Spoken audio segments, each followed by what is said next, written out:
Hi, I'm Hal Roberts. This is Bridge City News. Here's some of the top stories we've been following. The Alberta NDP will be looking for a new leader as Rachel Notley announced that she'll be stepping down as party leader. There was some controversy involving Prime Minister Justin Trudeau and his recent trip to Jamaica. Political reporter Brian Lilly has the details. And the federal carbon tax is going up. We hear from the Canadian Taxpayers Federation about how much more it will cost to heat your home. Your nation, your province, your southern Alberta.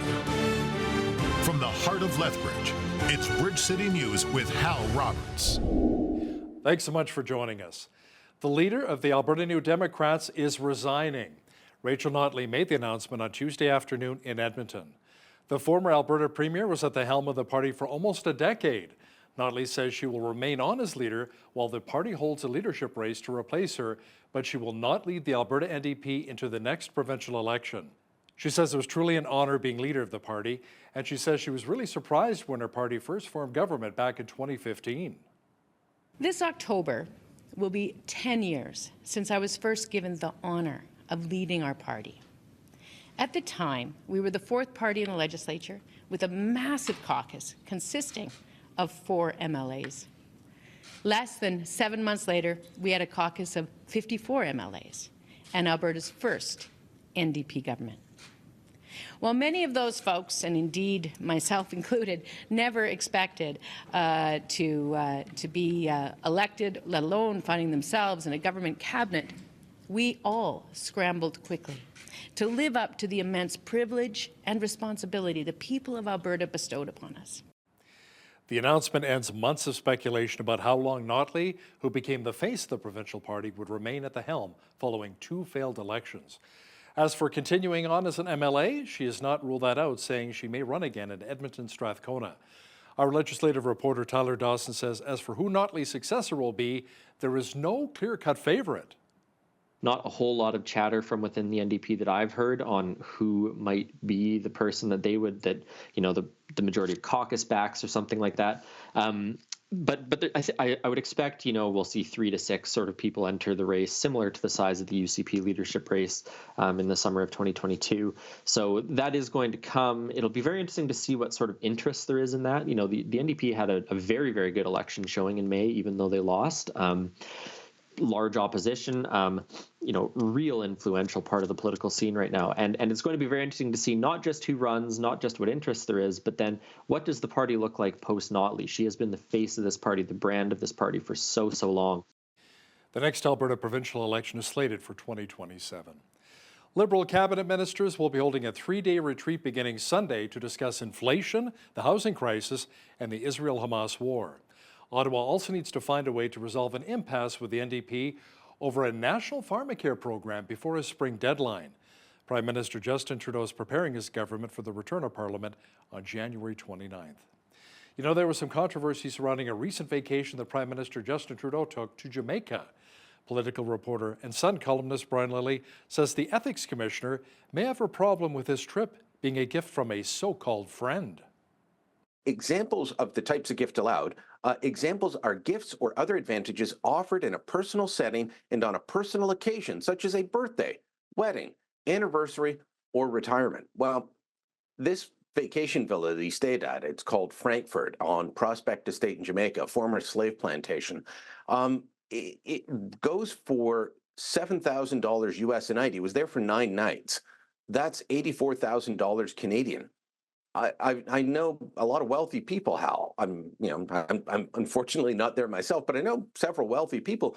None of them give their friends $84,000 birthday gifts. Yeah, that's a lot of money. Mr. Lilly will also have some of the recent poll numbers, which shows just how far the Trudeau Liberals have fallen. That's coming up later in our broadcast. As the cold winter months have arrived, so too have more of those federal carbon tax bills. According to the Canadian Taxpayers Federation, Alberta homeowners will pay a lot more in carbon tax on home heating. Right now, many families are just praying that the power stays on following our recent grid emergency. Now, to talk about how much the carbon tax is costing us is the Alberta Director of the CTF, Chris Sims, who joins us here in Lethbridge. Chris, what is the cost for the average Albertan right now who uses natural gas to heat their home? Most of us do use natural gas to heat our homes, and it's going to cost the average Alberta family around $300 extra just in their home winter heating, and that's just in the carbon tax. That's not including any of the other taxes or the delivery charges, so a big price to pay. Now, the federal carbon tax is expected to go up again in April, but by how much? Yeah, so it's going to be going up to $80 per ton. What that means in normal people speak is that it's going up around 3 cents per cubic meter. On average, I did the calculation, that will then cost the average Alberta family over $400 per winter just on home heating for natural gas. And for folks who are in rural areas, who live in RVs or trailer parks and use propane, the cost on the carbon tax is about the same. You get no breaks.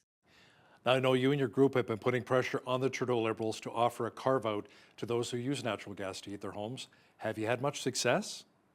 No, and what's disappointing is that we know that Prime Minister Trudeau will listen to some of his Liberal members of Parliament because the Atlantic caucus of the Liberal Party successfully got a carve out for their constituents. So only around 3 or 4% of Canadians still use furnace oil. Almost all of those homes happen to be located in Atlantic Canada. Those members of Parliament got a 3-year reprieve on the carbon tax. But so far here in Alberta and across the rest of Canada, no other member of Parliament has been able to convince Trudeau to give us the same carbon tax break on all forms of home heating. Thanks so much for your time today, Chris. That was Chris Sims, Alberta Director of the Canadian Taxpayers Federation, joining us from Lethbridge. Well, the extreme cold warning ended for our region, but still a little bit chilly outside. Jeanette Rocher is now with an early peek at the forecast. Jeanette, gym workouts may not be needed over the next couple of days since our arms, shoulders, backs, and legs will be getting enough of a workout shoveling snow. Oh, so true, Helen. Of course, that is because of the dump that we are expected to get. So we're looking at 5 centimeters of snow falling this evening as we get into Wednesday. Try 5 to 10 centimeters. So quite a bit of snowfall over the next day or so. Great for the ski hills. Not so wonderful for our backs, as you were mentioning there, with all the shoveling that will surely be required. Now, we had a nice mild temperature today. -8 was the high. That is about to change. Temperatures are going to plummet over the next few days until we get closer to that weekend, when we'll get back more into those seasonable temperatures. So I'll have more of those details coming up later on in the show for you. Hal?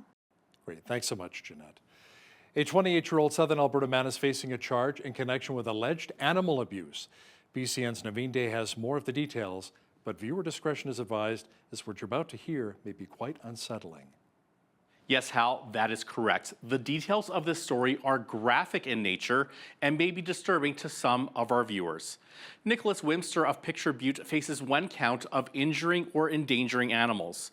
An animal rescue organization took to social media over this past weekend, alleging that Wimster tortured and abused several cats, including stomping a kitten to death, another kitten dead, having its limbs stretched and pulled apart, and 4 5-month-old kittens that were individually microwaved to death.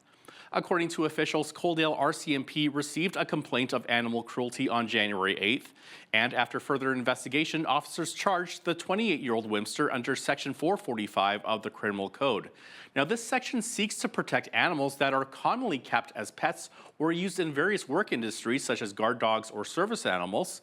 The law specifically targets individuals who have no legitimate reason to harm animals, but purposefully do so. The RCMP will not comment further on the matter. We also reached out to the Last Chance Cat Ranch, who has since rescued the mother of the 4 babies that were allegedly microwaved, but we have yet to hear back. Hal? Okay, thanks so much, Naveen. Lethbridge police are warning about a phone scam after a 79-year-old woman was defrauded out of $20,000. Police say on January the 9th, the victim encountered some ransomware that locked her computer. Now, a pop-up on her screen instructed her to call a number from Microsoft, which she did, but it was actually a fraudster who told her to call the number on the back of her bank card. Now, she hung up her landline from them, but she didn't realize that she didn't hang up long enough, so the call never actually disconnected. Therefore, when she thought she was calling her bank back, the scammer was still on the line. The person pretended to be an individual from her bank and convinced her to withdraw money and put it into a Bitcoin machine. Constable Stephanie Law of Lethbridge Police Service says scammers are getting quite sophisticated and are usually several steps ahead of us. and they can do like a ringtone to make it sound like, oh yeah, I've got a dial tone. Always best practice, anytime this, you get a phone call or you're directed to call somebody, hang up for at least a minute so it can disconnect. And if possible, use a different phone to call that number on the back of your card or to call the known number, just so that there is no chance of that call not being disconnected. So just close the pop-up. Microsoft isn't monitoring everybody's computer all the time, so they don't know when your computer's having a problem. If you think your computer is having a problem, don't call any numbers on pop-ups. Take it to a local place where you can hand it to them, and don't deal with anybody over the phone. Constable Law says if you fall victim to a Bitcoin cryptocurrency scam, to try to retain the wallet address and transaction hash or ID of where you sent the crypto. This helps them in tracing the money. The Alberta government is investing $3.5 million to help make our province more drought resilient, improve water quality, and prevent flooding. Officials say the funds will support 8 projects in communities across the province through the Watershed Resiliency and Restoration Program. They say these projects will restore riverbanks and watersheds. They will also help to stabilize stream banks and improve natural drainage, supporting communities impacted by recent droughts or floods. Since 2014, officials say this type of funding has supported the restoration and conservation of almost 5,500 hectares of wetlands and 320 kilometers of stream bank. The province also announced millions of dollars in capital funding to support nonprofit groups through the Community Facility Enhancement Program. Now, the new initiative will support 271 charities to upgrade, expand, renovate, and build new community spaces. Arts and Culture Minister Tanya Furse says nonprofit agencies, along with their volunteers, help to create a strong sense of community. This is the greatness of community, its ability to bring us together and make life better for others. Our Community Grants program, which provides funding to numerous organizations across the province that support their facilities and operations in different ways, is all about supporting and strengthening those efforts. Our Community Facility Enhancement Program, in particular, supports facility upgrades, renovations, and enhancements for many nonprofit organizations across the province. This grant makes it possible for nonprofits and community organizations to provide spaces for Albertans to gather and celebrate important cultural events, host summer festivals, and provide recreation opportunities for Albertans of all ages. Tourism Minister Joseph Scow also shared some good news. He says the Alberta government will be kicking in with $2.5 million to support world-class sporting events here in Alberta. Our province is bringing in 6 international and national competitions over the coming weeks that will feature hundreds of athletes from 25 different countries. Scow says hosting these kinds of events will have a huge economic impact. Beginning with the FIS Ski Cross World Cup. Also, we're sporting the Snowboard Halfpipe World Cup, the Cross Country World Cup, Cross Country Skiing World Cup, the Speed Skating Championships, Scotties Tournament of Hearts, and the International Biathlon Union World Cup. These events will welcome 800 athletes from 25 different countries and have an estimated eyes viewing these athletes in the tens of millions from 80 countries around the world. All of these world-class sporting events bring enormous benefits to Albertans, from economic growth, expanding tourism, and generating jobs, to the feeling of lasting pride in our province, the athletes, and the communities that host these events. Meanwhile, south of the border, a second would-be Republican presidential candidate is calling it quits in the wake of Donald Trump's big win in the Iowa caucuses on Monday night. Former Arkansas Governor Asa Hutchinson finished 6th. Now, that was well behind Trump and other top rivals, but also behind Pastor Ryan Binkley, who failed to qualify for any of the debates.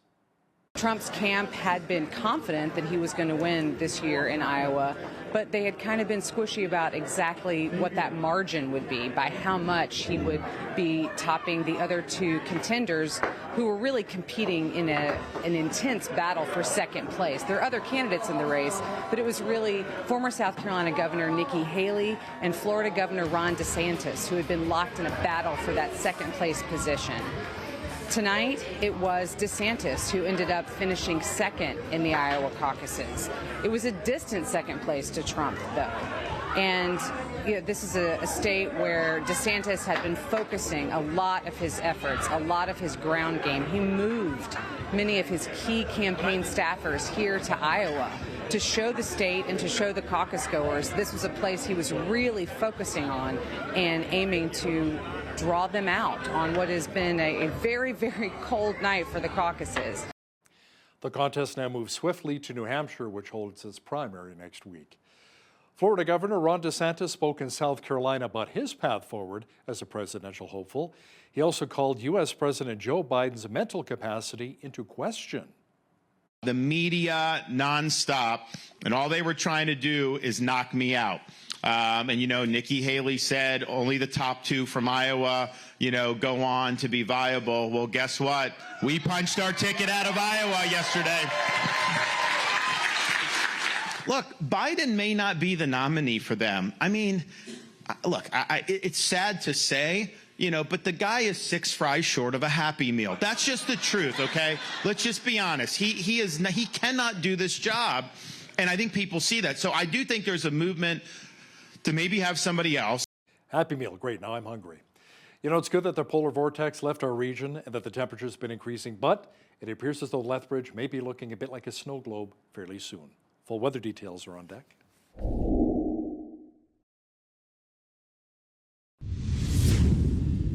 Well, it was much warmer across much of southwestern Alberta today, but also a little bit snowier.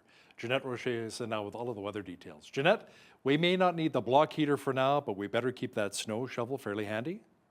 Yeah, hell, that is because we are expecting so much snow tonight through Wednesday nights. We're looking at 5 centimeters this evening, another 5 to 10 centimeters tomorrow. And then once we reach Wednesday, we're also back into those wind chill factors near -29 and a risk of frostbite. Daytime high -20. We are going to be seeing those temperatures remain fairly chilly right through Thursday before we get back more into seasonable temperatures. -10 for a high on Friday, -11 on Saturday, and then -8 on Sunday, -4 on Monday. So not quite as bad. I don't know what happened to those plus temperatures we were talking about yesterday, but it is winter, so what can you expect? Average high for this time of year, -2. Average low, -14. 13, that was our high temperature. Not a bad one at all. Happening back in 1965. Must have been a Chinook there. -36, that was our chilliest. That was back in 1950. Sun rose this morning at 8:22, and look at that, our sunset. Finally, the sun is staying out until past 5 o'clock.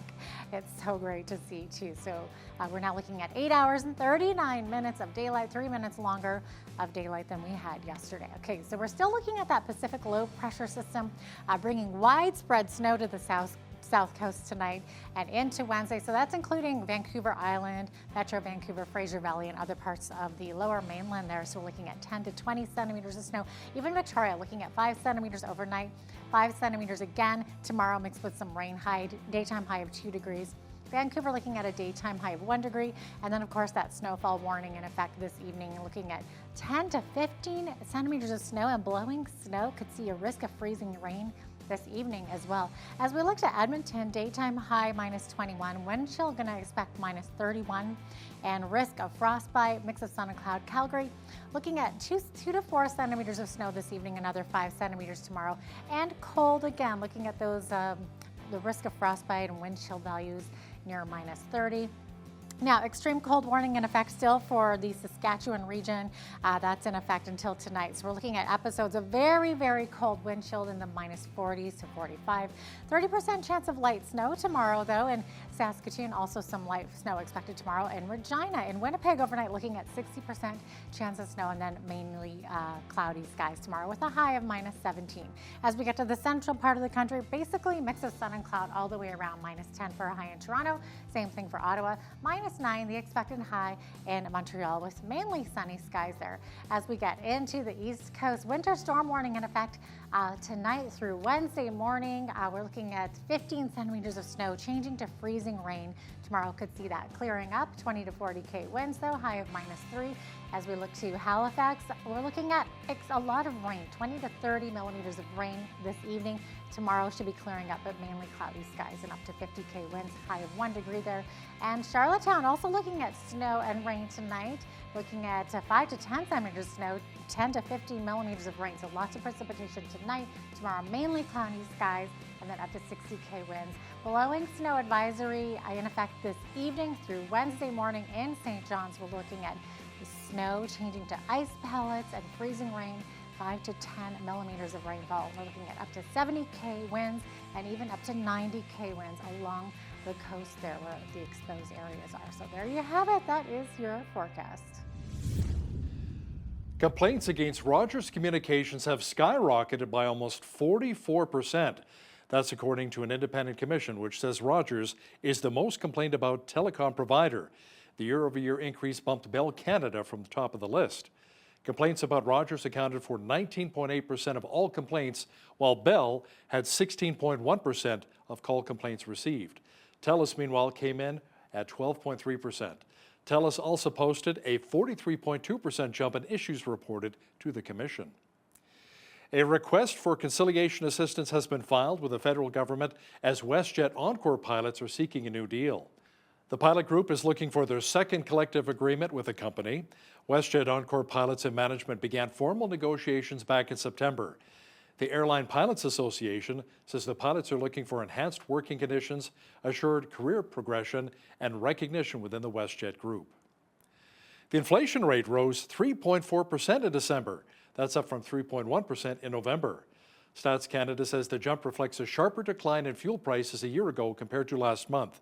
Now, if you factor out gas prices, inflation slowed year over year from 3.6% in November to 3.5% in December. The Bank of Canada is set to make its latest interest rate announcement next week. It's expected to keep its key lending rate steady at 5%. Now, here's a look at today's markets. The TSX was down 113 points on the day to finish at 20,948. The Dow was down 231 points to 37,361. The S&P 500 was down 17 on the day to 4765, and the Nasdaq was down 28 points to finish at 14,944.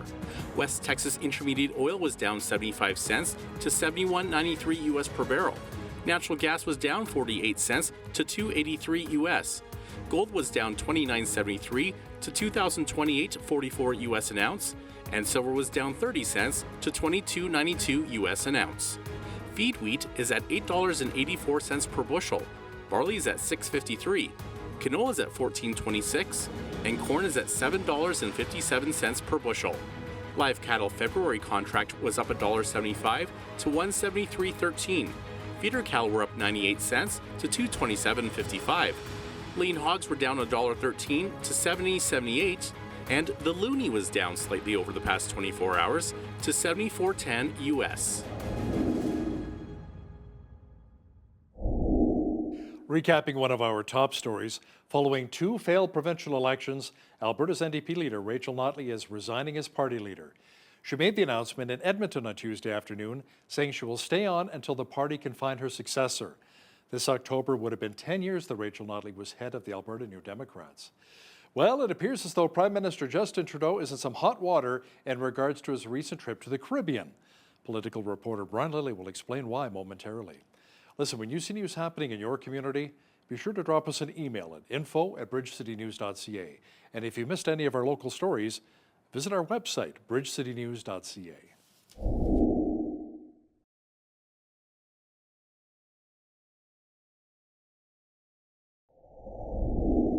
You know, sometimes during the cold winter months, many of us like to escape to a tropical paradise, get away from the cold and snow.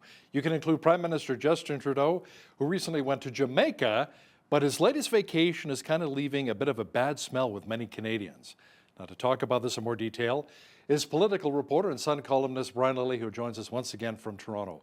Brian, MPs on the Commons Ethics Committee will also meet on Wednesday to discuss our Prime Minister's latest vacation to the Caribbean. What seems to be the problem?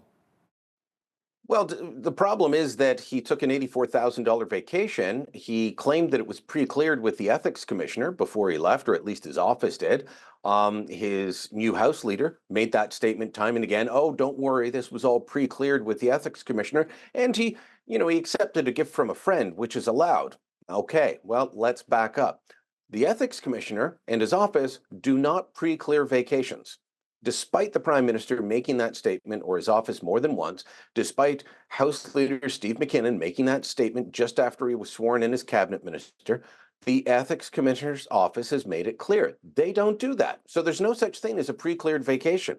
Then they pointed myself and others in the media who were asking questions to the section that deals with gifts from friends. And I'm just going to look over at my laptop here for a minute, Hal, and read to you part of that, because it's important. Yes, you're allowed to accept a gift from a friend. It's the friend or relative that's giving you the gift has to pay for it themselves. Can't be something that somebody else pays for. They have to pay for it. Also, it says examples of the types of gift allowed.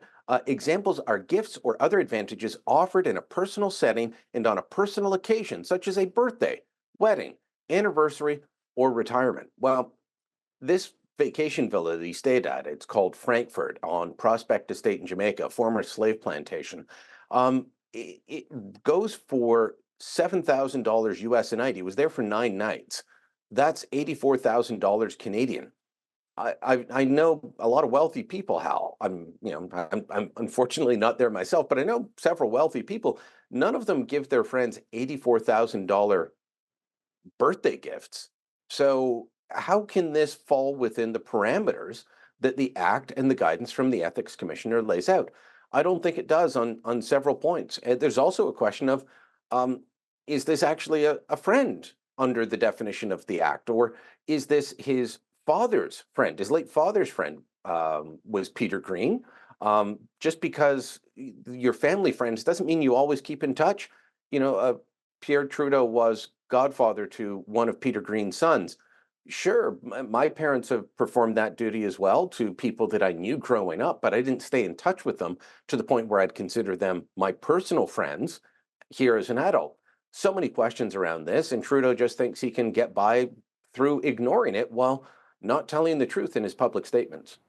Brian, it's a new year and another new poll which shows that the Trudeau Liberals are falling yet again in popularity. The federal Tories under Pierre Poilievre also continue to rise in popularity. Now, you say it may have something to do with Trudeau's latest getaway? Well, that was one of the ideas put forward by David Coletto, the CEO of Abacus Data, who put out this poll. If you remember back to mid-December, Abacus did a poll that showed, well, maybe the gap was closing a little bit. Remember, we were seeing polls with a 13, 14, 15. One Nanos poll had a 19-point lead for the Conservatives. And in mid-December, Abacus did a poll and it was only 10. I mean, that's still double digits. That's still majority territory and decimation for the Liberals. But he had them at 37% for the Conservatives, 27% for the Liberals. And the Liberals kept saying, see, we told you Pierre Poilievre had a bad week. They don't, Canadians are seeing through him now. Latest poll, 41% for the Conservatives and Poilievre nationally, 24% for the Liberals. Bad news for the Liberals and good news for the Conservatives. The Liberals don't lead in a single jurisdiction in this country. And the Conservatives, they're leading everywhere but Quebec. They also dominate every age and demographic group. Well ahead among women, well ahead among men, 18 to 29-year-olds they're leading. They lead every age group. And the best that Trudeau does is about 30% of people over the age of 60 still say they support him. And Poilievre is still winning in that. I think over 40% in that age group saying they support him. So a very good poll for the Conservatives to start the year. Very bad one for the Liberals. So the federal election is coming up next year, Brian. What will be key for Pierre Poilievre to maintain his popularity and his party's popularity? Is it continue the Axe the Tax course, which we're seeing as he tours Northern Ontario? Well, I'm not sure that you can stay on that one topic from now until October 2025, if we go that far. And, I think, we'll see if Justin Trudeau goes that far. I keep saying if he can tie Poilievre to Donald Trump, he'll try and go in 2024 before the US election. But, Poilievre has to make sure that he puts forward both criticisms of the government, but also his own ideas. The Liberals keep trying to say, well, Poilievre has no plan. He does have a plan, if you're listening, and he's put forward a housing plan. He's put forward plans on the debt and government spending, on bringing down inflation. Just because the Trudeau Liberals don't like them doesn't mean there is no plan. So, they don't really have a good line of attack So he's got to, stay positive because people like voting for a positive leader. Also putting forward, realistic criticism of the government. Canadians, they're fed up with the Trudeau Liberals right now. Poilievre has to make sure he doesn't give them a reason to go back to the Trudeau Liberals. Every government will eventually outwear its welcome unless there's renewal. Justin Trudeau's showing no signs of stepping down to allow for party renewal and a new leader. So if it's him versus Poilievre, then it's going to come down to which one do Canadians trust more. Brian, the latest polls also show that the federal NDP is hurting, along with the popularity of their leader, Jagmeet Singh. Now, depending upon results next year, could you see him maybe potentially stepping down as leader after the next election? Well, the NDP, they don't like success. Tom Mulcair gave them their second best effort ever, and they booted him after the 2015 election. Jagmeet Singh came in. He performed worse than Mulcair did. They kept him around. He's performed worse in the 2019 and the 2021 elections. They've kept him around. They think that they're doing great right now. They're not. They're doing horribly. They're around where they were in the last election. So despite joining in this coalition and saying they're getting all these great benefits for Canadians, which I would question whether they actually are getting great benefits for Canadians, but it's not helping the NDP when it comes to popular support. So it's tough for me to read into the mind of what the NDP is going to do. I would say that they should have gotten a new leader by now, but they seem to prefer a losing leader to a successful one. Now, you've been saying for quite some time that Prime Minister Justin Trudeau does not want to campaign against Pierre Poilievre, but instead against Donald Trump. Now, last night, Trump won the Iowa caucuses quite handily, but according to Angus Reid, Brian, most Canadians really don't like the former U.S. president. So is this maybe a good strategy by the Trudeau Liberals? I'm not sure I would call it a good strategy, but it seems to be all that the Trudeau Liberals have right now. They kept using, before the Christmas break, they kept using the term MAGA, Make America Great Again. They kept calling Poilievre and the Conservatives the MAGA Conservatives. And I said, okay, well, I can't check every time that they've used it in a news conference. I don't have access to every single public appearance, but we do have Hansard, the official record of Parliament. And I went back to December 2015 when Trump first announced he was going to run for the Republican nomination in the 2016 election. And between December 2015 and December 2023, MAGA was used 57 times in total. 55 of them were between September and December, but 44 of them were in the first 2 weeks of December before the Christmas break. They are desperate to link Pierre Poilievre to Donald Trump. Here's the thing. Republican candidates for president in the United States are rarely popular in Canada. But even though the Angus Reid poll shows most Canadians don't like him, more like him than like most American Republican candidates. There was an Abacus poll that showed 33% of Canadians want Trump to win.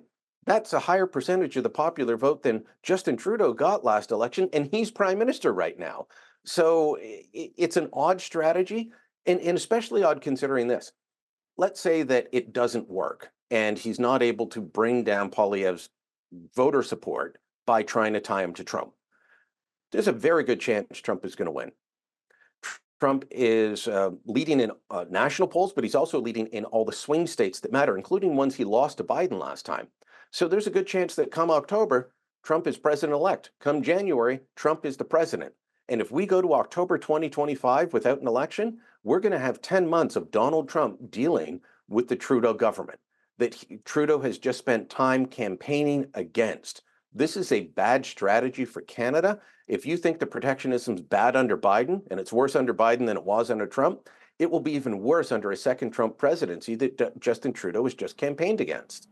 Now, Brian, another way you say the Liberals are trying to taint Poilievre's image is by using ethnic politics. Apparently, the Trudeau Liberals are saying Pierre Poilievre doesn't support Ukraine, and we have a lot of Ukrainians who live in Canada, especially right here in Alberta. Yeah, in Alberta, across the prairies, suburbs of Toronto, areas where the Trudeau Liberals are going to hope that they can squeeze out some votes. It goes back to this trade deal, the update to the Canada-Ukraine trade agreement. This is a trade agreement that Stephen Harper initiated, that the Conservatives backed, but they didn't back the update not because it said it would impose a price on carbon pollution or carbon pricing on Ukrainians, but because it would enshrine Canada's carbon tax in an international agreement. They said, we're not going to stand for that. You're playing politics. And the Liberals were playing politics doing that. But the Conservatives gave them an opening to say, you don't support Ukraine. That's ridiculous. Again, trying to tie it back to MAGA, because we know in the States, Republicans are increasingly not everyone, but a number are increasingly turning away against Ukraine. So now you've got Trudeau out talking to Susan Delacourt at the Toronto Star saying, oh, you know, I talked to Zelensky and he noticed, and this is bad. They just keep coming back to this. They must be getting some traction with it because they keep coming back to it, but it's based on a complete falsehood. I will say the Conservative move did anger a lot of people in the Ukrainian Canadian community, but it doesn't change the policy at all, and I don't think it changes their support for helping Ukraine fight Russia. Now, you may have heard that we had a bit of a grid emergency over the weekend here in Alberta on Saturday. We had to borrow electricity from Saskatchewan to help keep up with the demand when temperatures were hitting below minus 40 degrees here, Brian. Many Albertans had to cut back on electricity to avoid the rolling brownouts. That's something that I experienced when I lived east of Toronto in Ajax in the Durham region. Now, do you think what we witnessed here in Alberta will convince Prime Minister Justin Trudeau or Environment Minister Stephen Guilbeault that their green policies are maybe moving a little too hard and too fast? Not for a moment. This is just more proof. Here's the thing with people that view climate as a religion rather than looking at it through a scientific lens. And I think it is a matter of faith for both Guilbeault and Trudeau. What you experienced is not proof that they're going too hard, too fast. It's proof that they need to go harder and that they need to go faster. And get your heat pump now. I know they wouldn't have worked in minus 40, but you know that's what they'll tell you. And so, yeah, watching texts and social media posts from my friends, yourself and others showing, please unplug any unnecessary appliances, unplug your electric car. Look, I'm a believer that there's space for electric vehicles in the right circumstances.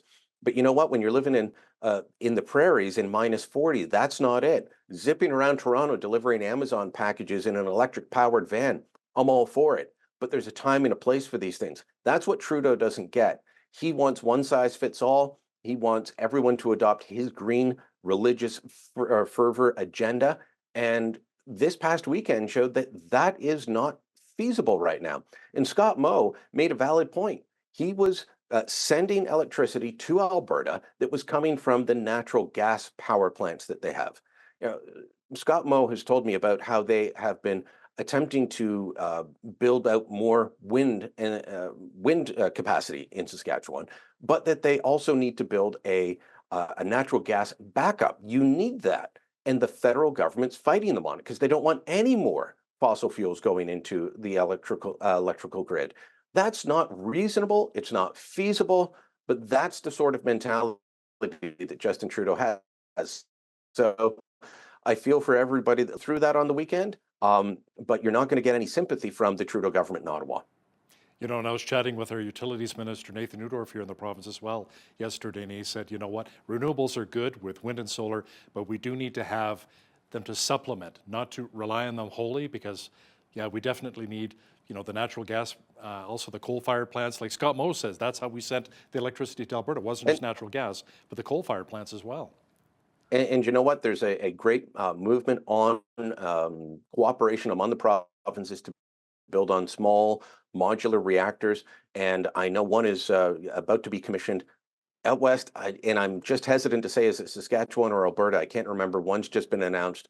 We're deploying them here in Ontario. And it was a move by Ontario, Saskatchewan, and New Brunswick originally, Alberta joining later. A lot of excitement about this in terms of being able to generate clean electricity, no emissions, no pollution, as you get from the coal stacks. So, a lot of excitement and opportunity, not a lot of cooperation from the feds on that. Yeah, apparently these modular nuclear plants with Capital Power and OPG in Ontario that they're combining, we're going to have 4 of them in operation by the year 2029 here in Alberta. So remains to see when that transpires here. Political reporter and Sun columnist Brian Lilley, thanks so much for joining us from Toronto. Thank you.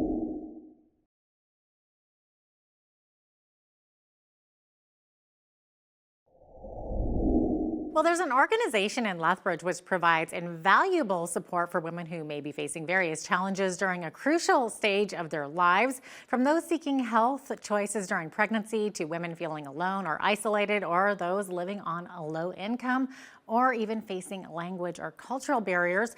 Better Beginnings is there to lend a helping hand. Tammy Gamrasi joins me to talk more about the work of Better Beginnings. Tammy, welcome to Bridge City News. Now, you are a registered nurse and you're actually the coordinator of Better Beginnings, right? Correct, yes. Okay, and it sounds like Better Beginnings does a whole heck of a lot. You offer so many services. And is this all free of charge to the client? It's through Alberta Health Services, right? It is, yeah. So Better Beginnings is a fairly long established program, been around for over 25 years now, and it is a free supportive health service. Okay, awesome.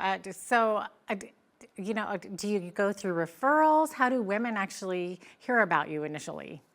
It's a great question. Sort of a few different ways. So absolutely anyone can just call us directly to see if they do qualify.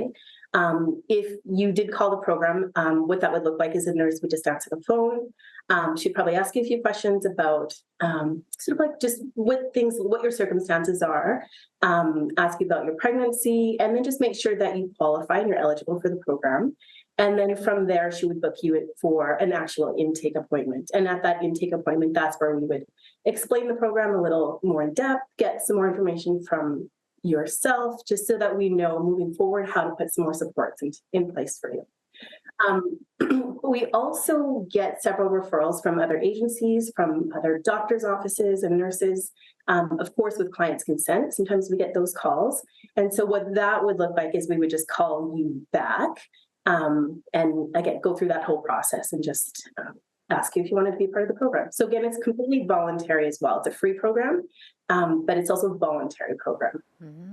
Okay, well, that's interesting. And are you only located in southwestern Alberta, or are there locations everywhere?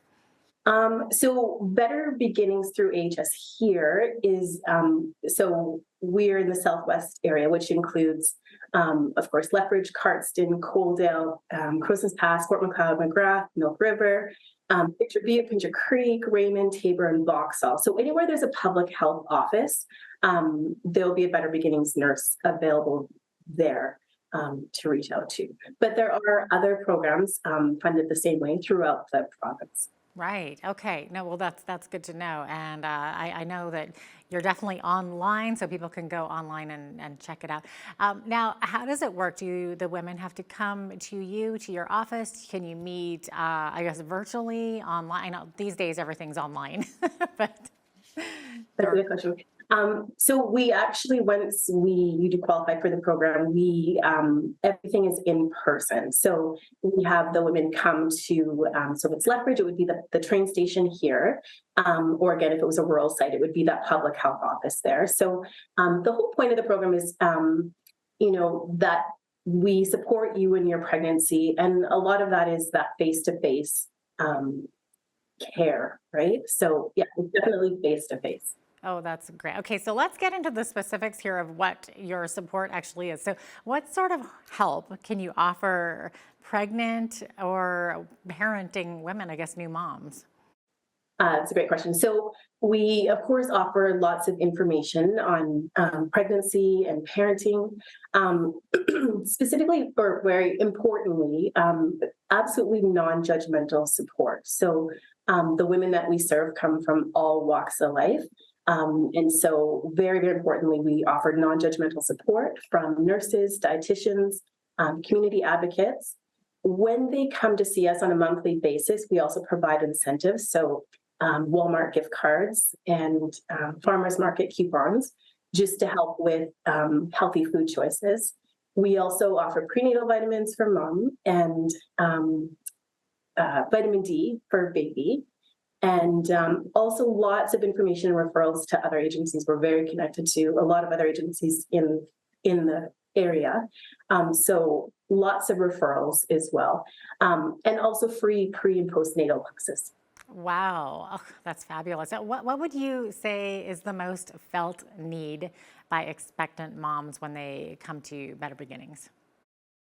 Ooh, that's a there's a lot. I'm sure there's a gamut. Right? There is really like, so who qualifies for the program is anyone who, so of course we see if you're a teenager, you qualify immediately for our program, no questions asked. So we also deal with women who, just are struggling social, emotionally, or physically, right? So living in low income, women who've already maybe had a premature baby, maybe they're at risk for poor nutrition. So they're having a hard time either financially or physically getting enough food to eat. Substance abuse. So if you're struggling with substance abuse, maybe a history of mental health disorders, new to Canada, even just like limited social supports, just like, you're new to town, or maybe you are the first person in your whole family and your friends to have a baby and you don't really have a lot of support in your life, or even just wanting to cope with the stress of pregnancy. So we see a wide range of needs that come to us. Yeah, wow. So, yeah, hard to pin that question down with one need, but there's a lot. Oh, I can imagine. Okay, so what specific services do you offer women facing challenges related to a low income? Do you have to be low income to qualify? So lots of referrals, lots of help with setting them up with other support services that will kind of help follow them or help set them up with financial support. The financial support that we offer specifically here isn't large, right? It's not the Walmart gift cards and the farmers market coupons are certainly not enough to support themselves, but it's enough to just help out with maybe formula or baby supplies or whatever is going on for that mom. So it's a lot more referral-based services financially specifically. Mm-hmm. Okay, so if a young lady comes to you seeking help like this, so what's the recommended starting point for her? She can just call us. So wherever she is in the zone, just call the public health office and just say, I'd like to sign up for Better Beginnings. And from there, if she gets a voicemail or just someone will call her back and set up an intake appointment, again, to see if she qualifies and set up an intake appointment with her. Okay, no, simple enough there. Okay, so how does Better Beginnings maybe address those language and cultural barriers to ensure that women from diverse backgrounds receive adequate support? Yeah, that's a really great question. So of course, because we are HS and we provide service to, everybody in the province, we have access to language lines. So we have access to a multitude of translators through that. So we actually do see a lot of new Canadians in our program. And the way that looks is we actually contact language line with the language that we are needed. And we'll actually have an iPhone and we'll just have them on speakerphone. And so we can have that conversation happen right between us. Mm-hmm. Okay. Well, I would imagine that you offer all kinds of assistance in making healthy choices during a pregnancy. And I believe that there's a dietitian involved, right? So maybe explain the dietitian's role in this Better Beginnings relationship with this young lady and how they provide nutrition advice to pregnant women. So we are connected with Alberta Healthy Living Program, which is another program through Alberta Health Services. And so we have dietitians that we work with and we refer clients. Most of our clients, actually, we refer to the dietitians. And at that appointment, the dietitians can help that mom one-on-one, whatever her situation looks like. So it's not necessarily, sort of a set program that they'll go through with the moms. It's really client-led. And so whatever that mom is sort of struggling with or whatever she really wants to whatever information she needs regarding nutrition, whether it's for her own health or introducing solid food to baby or, anything like that. So we'll refer them for a one-on-one dietitian appointment. Mm-hmm. Well, and changing your diet or lifestyle for the benefit of a baby coming into the world, it definitely requires a whole new way of thinking, especially if you're a brand new mom and have never experienced it before. So is there maybe some guidance or advice available to change the mother's focus to thinking about options and choices for not just herself, but for a new baby, I guess, coming into the world? Yeah, well, and actually, I should say, for talking to a registered dietitian, it doesn't just have to be a Better Beginnings client. Anyone who just wants to know more about healthy eating, pregnant or not pregnant, can access that, a dietitian at Alberta Healthy Living. But the new Canada Food Guide, if you've seen that updated food guide, it's really great. There's a lot more emphasis on a variety of healthy food or healthy vegetables and fruits, rather than just sort of set limiting food. So there's lots of different options that women can look at there. Would this maybe also include changing the way of thinking and acting around the home as well? Do they offer guidance for that?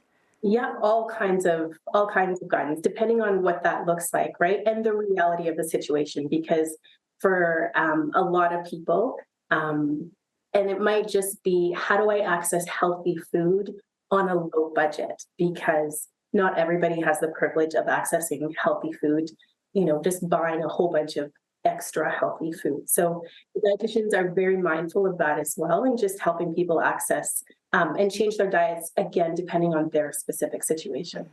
Yeah. How does Better Beginnings maybe help women who want to quit smoking during pregnancy? I would imagine that's really a tough one. That's a really, really tough one. Often they'll make sure that they talk to their doctor about that conversation is a really strong one with their physician.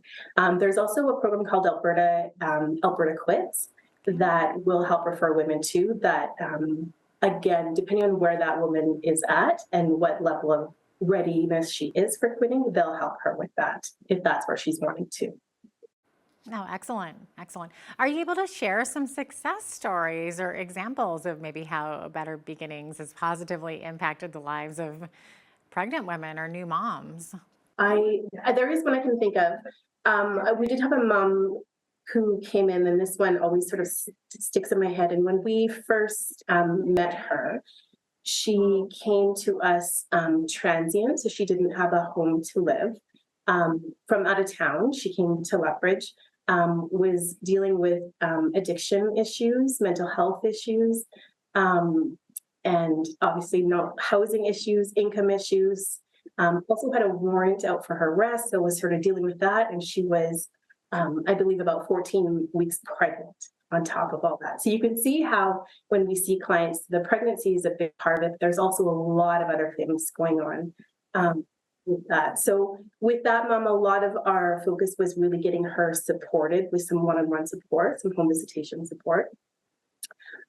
Making sure that advocate who was working with her helped advocate for her so that instead of going to jail, she went to treatment, because that's definitely a better place for someone who is having a baby. And just really worked with her addiction issues. Of course, set up a dietitian appointment with her. And at that point, I remember her saying, we were talking about her diet and sort of where she was at that point. And she said, well, so far today, I had a banana and a Coke, and of course, non-judgmentally, that's where she's at. And she said, to be fair, when I was in the depths of addiction, that's what I would eat in a week. Right. So that's great. That's our starting point. And so she obviously saw a dietitian. We had her set up with a postpartum mental health therapist, who we also work with. And so just really put a lot of supports in her life. We're not here to really solve all of her problems one-on-one, but really as a community and the community supports we have, put all those supports in place for her. She also got free prenatal classes with us. So her and her partner were able to come to prenatal classes. And the nice thing about that is a lot of our staff actually, the staff in Better Beginnings also teach those classes. And so that's a familiar face, right? And less intimidating to do a group when you know the nurse, you've talked to her for a little bit. So she did prenatal. She delivered a healthy, drug-free baby boy, exclusively breastfeeding. She ended up doing postnatal classes as well with us, and just began to sort of build a new community around her of other moms in those postnatal classes, and was still being supported really well through addiction and mental health. And so that mom, I saw her at when her baby was 6 months old, and she was talking about, going back to school. And so that's not everybody. We don't, depending on where people are at. But that's a really good example of someone coming to us with a multitude of other things going on in her life. And the pregnancy is important, but getting a lot of that, a lot of those other factors in her life sorted out first is just as important. Oh, absolutely. What a fabulous success story that is. That's just wonderful. And what a wonderful program that you're coordinating there. And it looks like we are unfortunately out of time here. But Tammy, thanks so much for spending some time with us today to explain what this wonderful program is all about. My pleasure. Absolutely. That was Tammy Gamrasy of Better Beginnings, and non-judgmental supportive health services for pregnant or parenting women through Alberta Health Services. And she, of course, is the coordinator of that program and a registered nurse. So happy to have her on today. I'm Jeanette Roche on behalf of all of us here at Bridge City News. Thanks for watching.